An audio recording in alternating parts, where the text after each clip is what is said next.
Es biju aizgājis ar vienu savu draugiem uz Reivas Pilvas lidostā.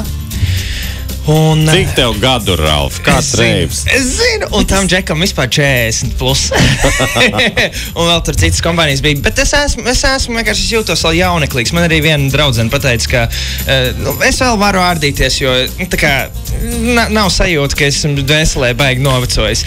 Un jā, es gāju uz to Reivu, un mēs dejojām visu nakti, un pēc tam vēroju arī, kā citi tur dejo. Un tad nākamajā dienā, kad es gāju tā kā uz mājās un arī uz studiju, pēc tam es domāju, ka īstenībā man visu laiku patikusi elektroniskā mūzika arī, bet es nekad neko tādu baigi līdzīgu tam neesmu radījis. Izņēmums tur kaut kāds Mēs jūs mīlam, Rich Itch gabals, kas kaut kā bišķiņu velk uz to pusi. Bet es domāju, ka vajag radīt, un tad es gāju studiju un līdz ar to Rudolfu Ozolu mēs tā kā it kā ironizējam, ja cilvēki būtu nemirstīgi, tādi nemirstīgi tusētāji. Tad tur nebūtu divdiennieks, bet divnedēļnieks. Zini, kur parādījās Reiva tēma mums šorīt no rīta? Mēs lasījām Ingas ierakstu vietnē Threads, kur viņa apraksta kādu situāciju, autobus 7 no rīta, 2 tantiņu sarunu, abām ap gadiem 100.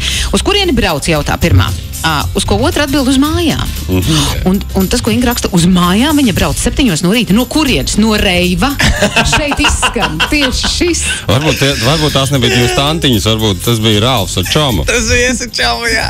Jo Ralfs mēdz pa Altrakā pārvietoties ar tādu baltu apkaklīti. Jā, pat vēl nesen karnevālās tāds staigā. Jo es tajā aprakstā par tevi lasīju mūziķis, komiķis un reizēm arī mācītājs Ralfs Eilants. Jā, te tev arī atbild uz jautājumu, kas tās pa tantiņām. Mēs pēc brīža ar sarunu ar Ralfu paturpināsim, bet gan pirmatskaņojums rādījos konto ēterā, Ralfs Eilants un Nemirstīgie. Yes. Tur ir pagriez skaļāk un dejo līdzi, ja? Pagriez skaļāk, dzied un dejo līdzi. Aiziet. Radio Kondo.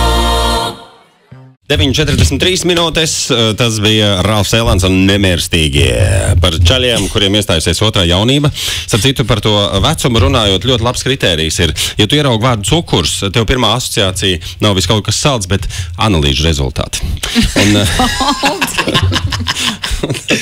Un tad arī par šo dziesmu runājot, ja tev likās kastās par sviestu, saņemies, tu vēl neesi beigts. Bez 17 minūtēm 10. Radio Kondo.